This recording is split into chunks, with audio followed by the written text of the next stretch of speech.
determine the 10th term from the end of the AP 4, 9, 14 so on 254. ఓకేనా? So చివరి నుంచి వాడు 10th term కలుపుకోమంటున్నారా? So చూద్దాం ఒకసారి సిరీస్ రాద్దాం మనం 4, 9, 14 సో ఆన్ 254 నాన్న. ఆడేమన్నాడు, ఇటువైపు నుంచి 10th టర్మ్ అడగట్లేదు, బ్యాక్ సైడ్ నుంచి 10th టర్మ్ అడుగుతున్నాడు.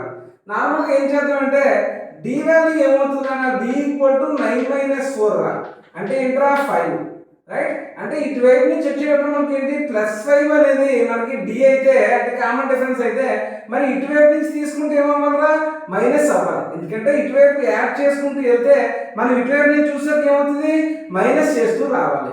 ఓకేనా? సో అండ్ ఫస్ట్ టర్మ్ మనం ఏం తీసుకుంటాం, లాస్ట్ టర్మ్ తీసుకుంటాం.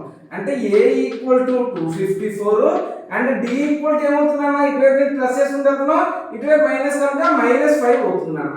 సింబల్స్ మార్చుకోవాలి. అంటే ఇప్పుడు మనకి ఏం కావాలి, A10 కావాలంటున్నారు. A10 equal to A plus 9D అన్న. ఏ వాల్యూ ఎంత, 254 అన్న, ప్లస్ 9 ఇంటూ -5 అంటే 254 9 5 అన్న -45 రా. 254 - 45 అంటే 209 అన్న. A10 ఈక్వల్ టు ఎంత, 209 అన్న. That's it.